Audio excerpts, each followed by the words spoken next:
broken man will often pull away, isolating himself from the people who love him the most. He doesn't do it because he wants to. It's because he doesn't know how to explain the storm inside him. He works harder than he talks, using his job as a distraction from the battles in his mind. No matter how much rest he gets, he's always exhausted, mentally and physically. Little things stress him out, and frustration becomes his closest companion. He gets irritated easily, not because he wants to, but because the weight of it all is too much to carry. The things that once brought him joy don't matter as much anymore, except for those fleeting moments of escape, like driving fast, or feeling the wind on his face. He's stuck in his own head. Overthinking drowns him, leading to complete silence. If you ask, how are you? He'll always say the same thing. I'm okay, or I'm good, even when his soul is screaming otherwise. He doesn't ask for help, because he's too busy worrying about everyone else. He'd rather suffer in silence than be a burden. If you've listened this far... Hello mga chay. Malapit na ako sa border ng Amerika. 30 minutes break muna ako dito. Para pagpasok ko meron akong 30 minutes na pahinga. Diba sabi ko nga sa inyo, yung aking load ay probably Fort Tacoma. Yun na nga, Fort Tacoma nga yung aking reload the next day. So pagpasok ko dyan sa border, Spokane, Idaho, and then all the way hanggang Washington DC, Washington State. Then diba nabanggit ko pa na malamang na ako yung maglo-load sa equipment dahil sa mga port. Alam niyo yung bibig ko, minsan pag sinasabi ko nagkakatotoo. Sabi ko doon kaya sa previous vlog ko, kaya tinuturuan kayo mag-load para pagdating nyo sa port, kayo yung maglo-load sa port. Ito na nga ngayon, dahil yung pipick-uping kong load ay isang 990 farm equipment din siya ng John Deere with tires 14 wide. So malamang sa malamang ako nga ang maglo-load ng equipment sa port ng Tacoma. Kaya yung dila ko matalas, nagkakatotoo ang mga aking sinasabi. So again, 30 minutes break muna ako dito bago ako papasok ng Amerika. And I hope na wala nang magiging problema, no, sa pagtawid ko. Yung aking rice na yung bigas, ilalabas ko na siya para pag sinabing kung kailangan kong i-declare yung rice ay kailangan i-declare, but that one is made in Thailand, so handy na lang siya, mapakita ko na agad. But pag once i-declare ko yung rice, malamang, not sure, pero for sure but not sure, i-inspeksyonin na naman ako dito sa may East Gate ng Idaho. Kasi may rice, aakyatin na naman tong truck ko. Sana nga hindi, but finger cross kung ano man yung desisyon ng officer, kung palalagpasin ako or aakyatin na naman. Sana nga hindi, dahil yung previous na mga videos na inakyat yung truck, magulo, nahalongkat nila. Pero ngayon akyatin ko muna lahat, making sure na wala talaga akong prutas na dala, kasi baka pag-akyat merong mga naiwan doon, mga nahulog na prutas nasa likod ng kama. So check ko muna lahat bago ako papasok dito ngayon, dahil para walang sabit, wala silang makita. So ano pa bang kailangan kong i-declare? Deadly weapon, wala. Perang 10,000, wala. Prutas, wala. Wala akong dala, hindi na ako bumili nung pumunta ako ng Amerika. Anyways, stretching muna, and I'll be back to you guys pagpasok na dun sa border ng Amerika.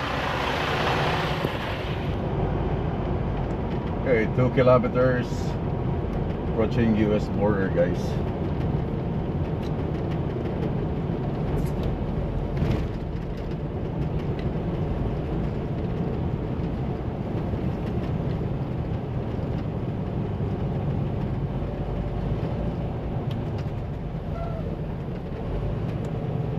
Duty free.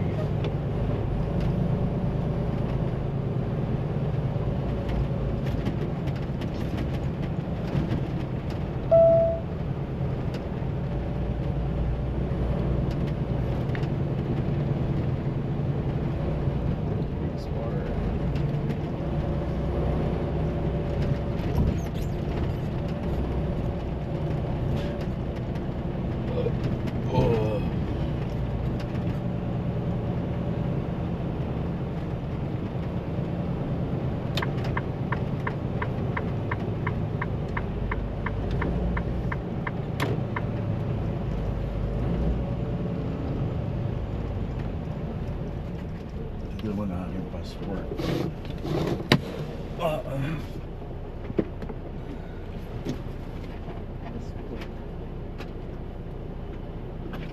Okay.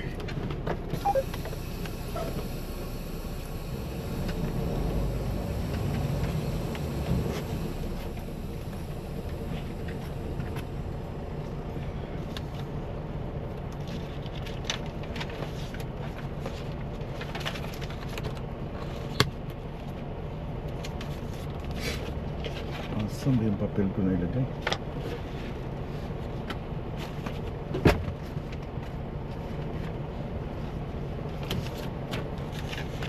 Wala yata dito.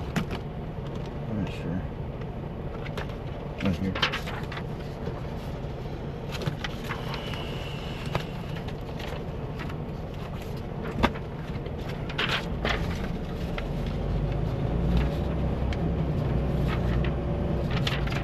In 400 meters, turn right on US 95.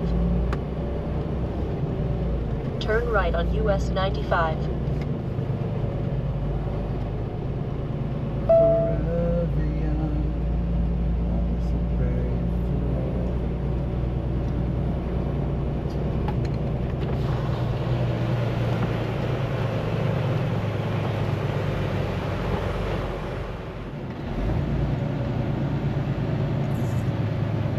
Turn right on US 95. Isang ano lang to, isang lane. I'm not sure kung magkakasya. 15.3 wide. 15.3 wide ang ano. 16.6 high.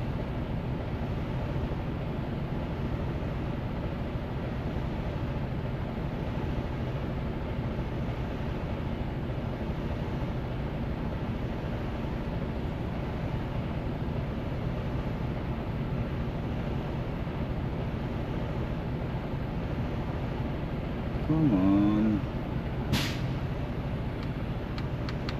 Hang up lang ito aking ilag.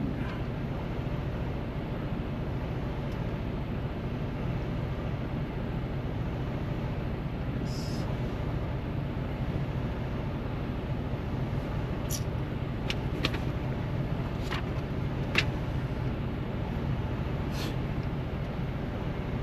Four hours.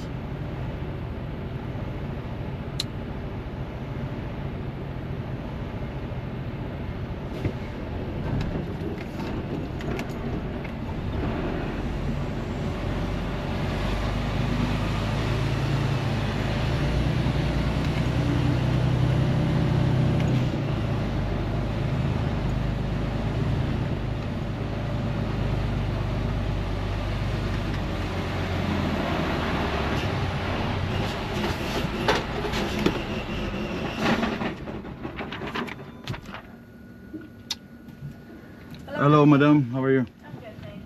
Where are you going? I'm heading to Port Tacoma, Washington. What are you gonna get there? I'm gonna get some farm equipment back to Lethbridge, Alberta.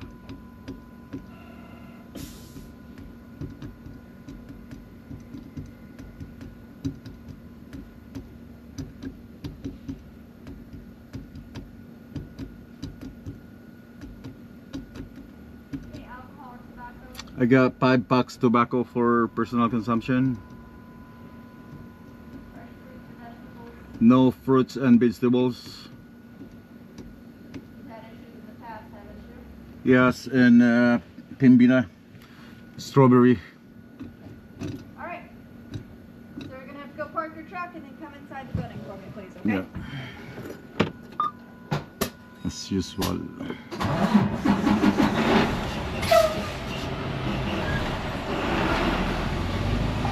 Diba? Every time na papasok ko ng border, kasi meron na akong ano doon sa kanila, yung tawag doon about sa mga fruits na naman. Saan ang papark?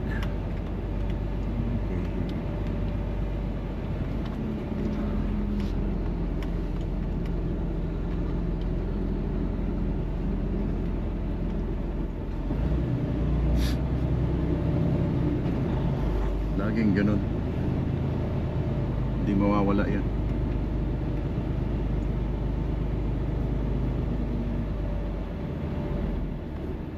Border inspection.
Hey mga chay, I'm good.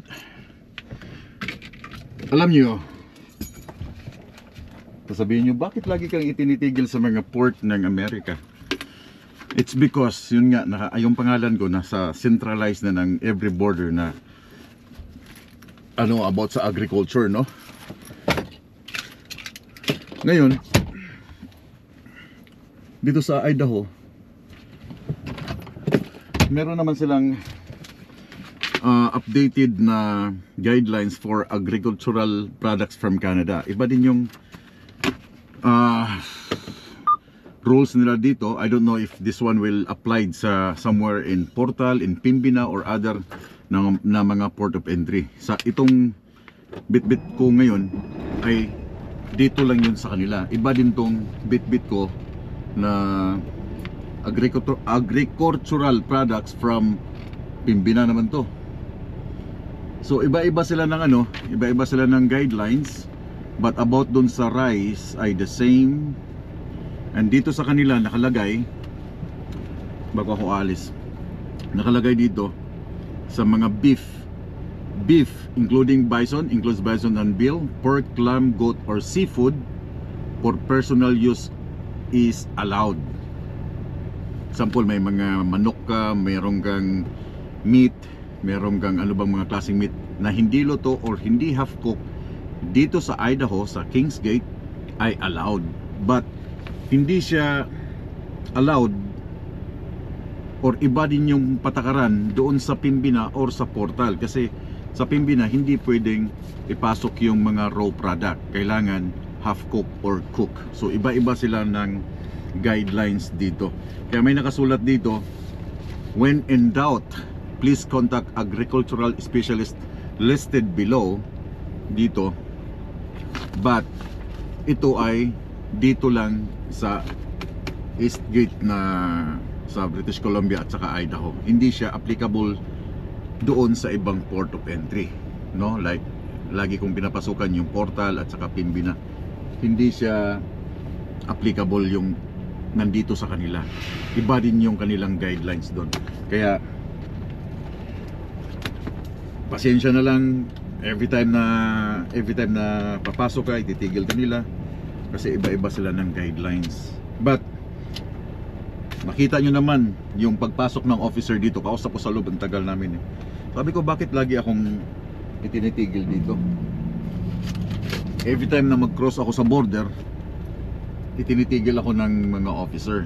Uy, ba't pumasok siya dito? Tara na, kasi nakakabalan ako dito.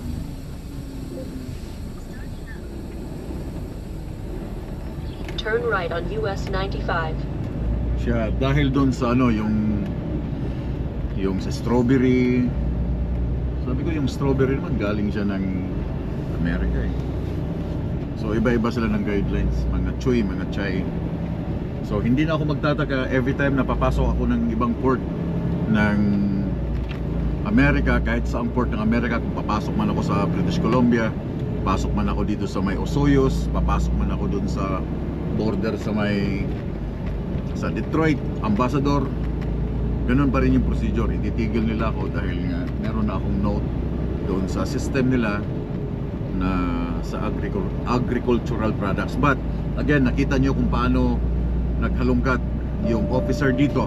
Okay? Madali lang. Compare mo doon sa Pembina na kung ano na yung mga pinaghahalungkat niya sa loob. Ang hinahanap lang niya, kaya tinitigil nila ako dahil lang sa agricultural product, hindi na yung mga kung ano pang hinahanap ng isang Meksikano na CBP doon sa Pembina. Okay?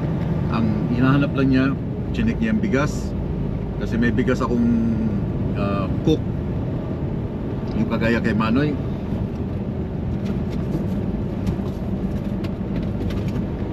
Yun, ito yung cook sticky rice.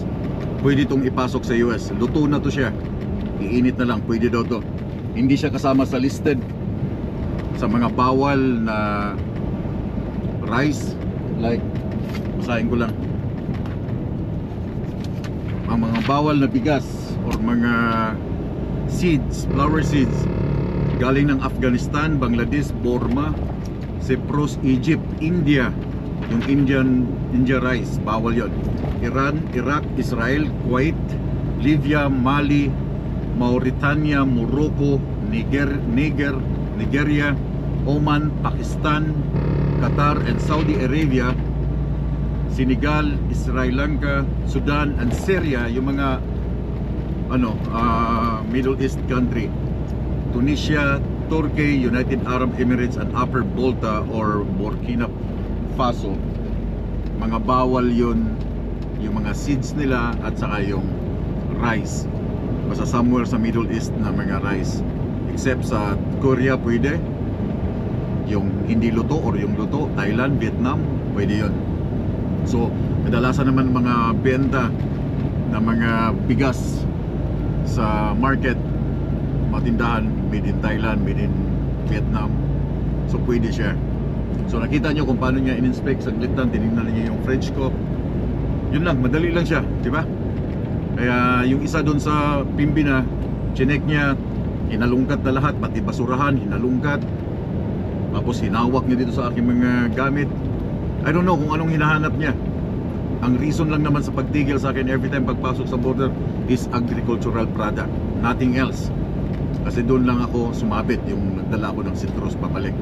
Yun lang yung mistake ko na na ipinasok ko yung galing sa Canada na made in USA papalik sa kanila, which is bawal. Alam ko naman bawal, but I don't know what's come from my mind na pinasok ko, no? So, but yun nga, kailangan mo lang i-declare lahat.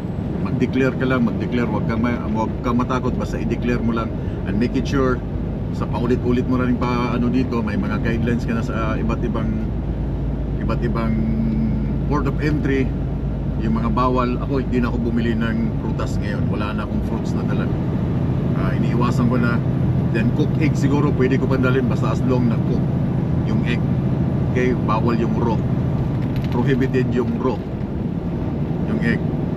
So again, pwede yung mga meat dito sa Idaho, pwede yung meat, fish, yung pork, yung beef, yung goat, kahit hindi luto. Kahit hindi luto, pwede mo ipasok. But pag doubt ka, tawagan mo yung ibang port of entry kung saan ka nagpapasok, tawagan mo sila, tanungin mo kasi iba din yung guidelines nila. Ang gusto nila half cook or cook yung mga meat. Dito pwede ang raw na ipasok, yung hindi luto, yung raw pwedeng ipasok dito. Yeah, it is what it is, guys. So mindset na lang every time na papasok ka sa mga ibang port of entry ng Amerika na, well, titingnan nila yung truck mo. But as long siguro may mga ilang beses nilang i-check na talagang wala, hindi ka na nagdadala, wala ka ng mga prutas, then siguro mawawala na yung yung red flag sa'yo doon sa pangalan mo, sa system nila. I'm not sure kung ilang beses na kailangan i-check para mawala yung red flag. But hindi na ako magdadala ng fruits na basta nagtsagaan ko muna sa bahay na lang muna ako kakain ng bibili ng mga prutas. Pero sarap sana kung may saging. Nakakatamad na rin tumigil sa nakakatamad na rin tumigil sa Walmart, lalo pag may load ka. Nakakatakot din sa Walmart kasi minsan nilalagyan nila ng lock yung mga gulong mo. Sige lang. But anyway, yeah, lessons learned. I hope na meron kayong napulot kahit konti, kahit pabalik-balik tayong pasok ng port of entry ng Canada, ng Amerika. Ito ay East Gate ng Idaho, malayo sa British Columbia and Idaho. British Columbia, Idaho na port of entry ng Amerika. After siguro few years na hindi ako nakabalik dito sa area na to, then madalas kong pinapasukan portal, and pinakamadalas talaga yung Pimbina. Every now and then Pimbina ang pasok ko. So papasok ako dito sa Idaho, titigil ako sa Love's or somewhere sa Petro Canada, Petro fuel station ng Amerika, kasi meron silang glow beacon. Magpa-washing ako ng aking truck kahit may medyo umuulan, pangit ang panahon ng Washington, but kailangan ko lang magpa-washing ng truck, and then call for a night, then meron na lang akong 3 hours and 53 minutes sa aking driving, and then yung aking destination ay hanggang sa Petro ay almost 3 hours, 2 hours and 27 minutes. So daghang salamat mga Chuy, mga Chay. And again, I know na yung iba nanonood, yung iba na pumapasok ng Amerika, meron kayong nakuhang kunting tips when in doubt kung saan kayo papasok na port. Tawagan niyo kung may mga dala kayong mga raw product, kasi iba-iba ng guidelines yung port of entry. Hindi siya centralized. Centralized yung pangalan, centralized yung pag-check ng passport mo, but yung guidelines nila sa bawat state na papasukan mo ay iba-iba. So daghang salamat, pag-camping mo tanan. And yeah, I'll keep on trucking dito sa Idaho. Good night.